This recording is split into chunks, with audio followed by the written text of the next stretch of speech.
Today marks the beginning of a brand new series where we are diving deep into the essentials of Azure DevOps. In this episode, we will see together what you absolutely need to know to get started. Ready to dive in? Let's make this week count.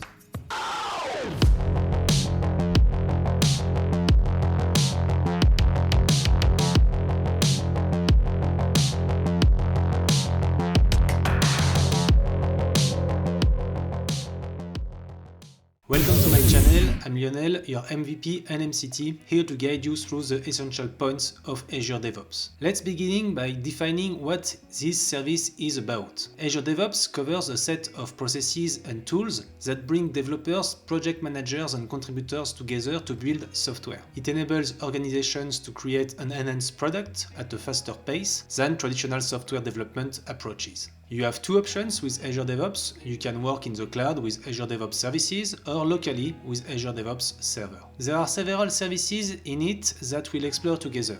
The first one is Boards. It provides agile tools for planning and tracking work, code defects and issues using Kanban and Scrum methods. Then with Repos, you can manage your code through Git repositories or Team Foundation version control. With Pipelines, you can deliver build and release services to support continuous integration and delivery of your applications. With Test Plans, you have tools for testing applications, including manual and continuous testing. And finally, with Artifacts, you can share packages such as Maven, NPM, Nugget, and more from public and private sources and integrate package sharing into your pipelines. But what are the benefits of using such a service? One of the first benefits is having everything in one place, facilitating the connection between a ticket, a commit, for example. Plus, it's tightly integrated with Microsoft Azure, whether it's managing users in Entra ID or easily creating resources in Azure from your CI/CD pipelines. As you can see, for the demo, I have created an Azure DevOps account. As soon as I log in, you can notice the dashboard is divided into three main sections. On the left, we have the organization section. As you can see, currently I have access to only one organization, but you can manage multiple organizations if needed. And at the bottom, we can see the buttons that can help you manage them. In the center of the screen, we can see the different Azure DevOps projects you have access to, and at the top of the screen, our user settings. Let's dive into the user settings menu. Here you can specify your account settings such as your name, language, time zone, and much more. Next up, a very useful button is the permissions menu. Indeed, permission changes take effect within the hour, but you can manually force synchronization with this button. In the notifications menu, which is very important, you can manage your notifications. Personally, I don't want to receive emails every time my pipelines run. This is where you can customize what you receive from Azure DevOps. Let's move on to the personal access tokens menu, a central point of Azure DevOps. These tokens allow you to work with Azure DevOps via the API. Think of tools like Azure CLI, Terraform or Sonar, where you want to control or access Azure DevOps. The best practice is, of course, to avoid giving full access if it's not necessary and to configure a short lifespan. Lastly, the SSH public keys menu allows you to add your SSH keys. This is very handy for committing your code from your working environment.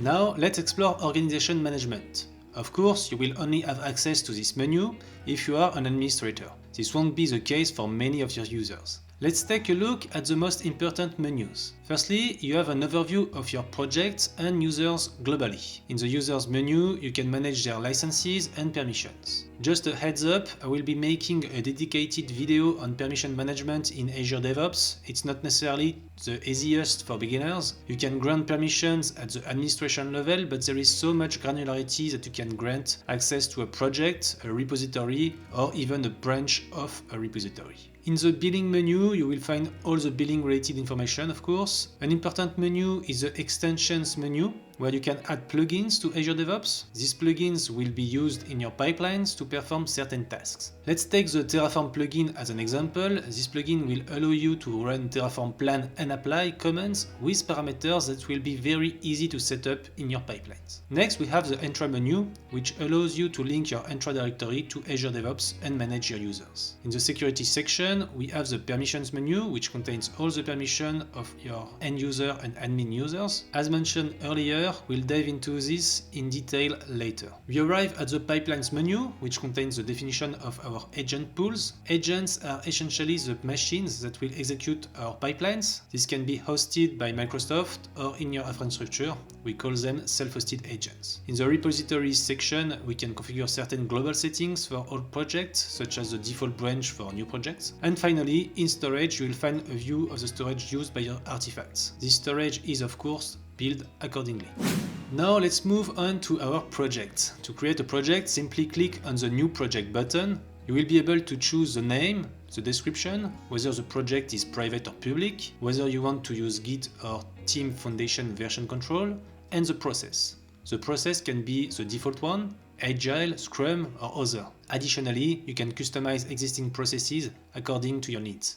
Once you're in your project, at the bottom of the screen, we can go to Project Settings. Here, there are many configurations possible. We can define our administrators, but also enable or disable services. We find the Permissions and Notifications menus that we saw at the organization level here as well. But the menu that interests us the most here is the Service Connections menu. It allows us to link our Azure DevOps to an external service.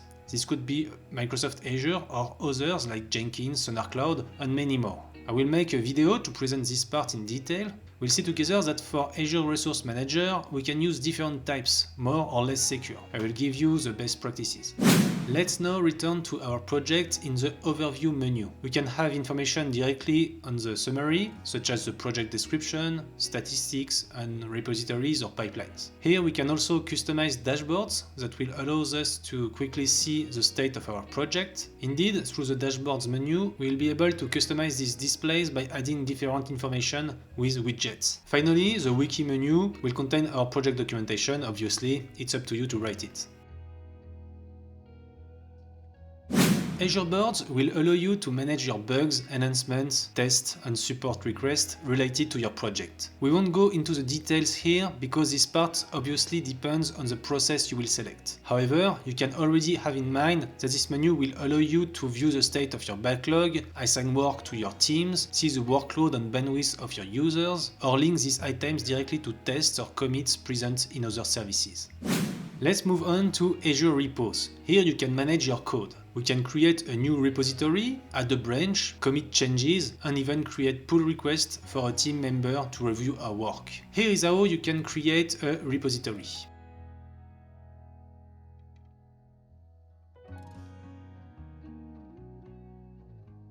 We'll add a feature branch.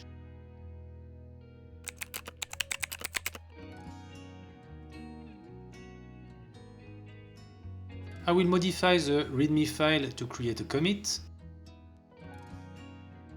And to open a pull request, I just go on this menu and create it. Then I can ask a colleague to review my work before letting it merge into our default branch.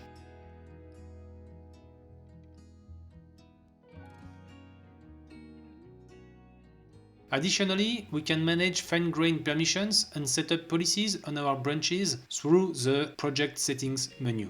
Most of these advanced configurations for repositories are configured in the Project Settings menu.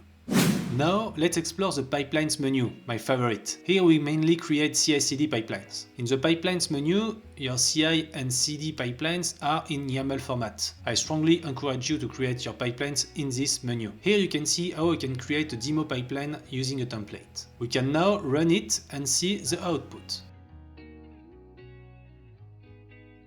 You also find the Environments menu to manage our deployment and have traceability of them.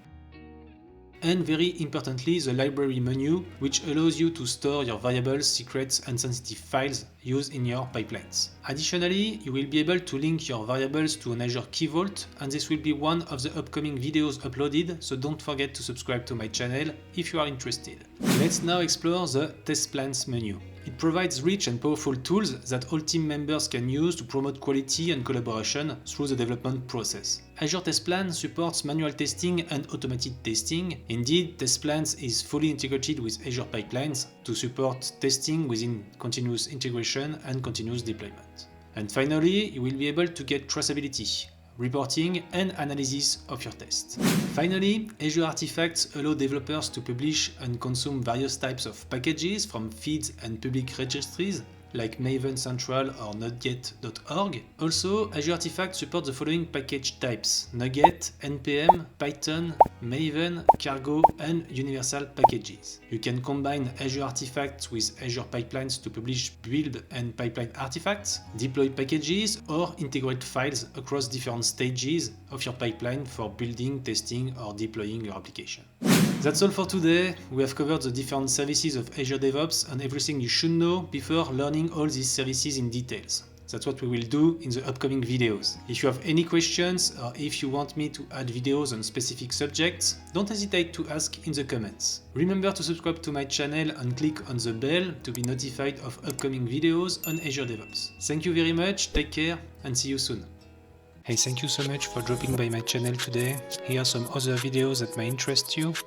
Don't forget to hit the subscribe button to be informed of the weekly updates. Let's keep growing a fantastic learning community together. My goal is to assist as many people as possible on their cloud and DevOps learning journey. That's it, take care and see you next time.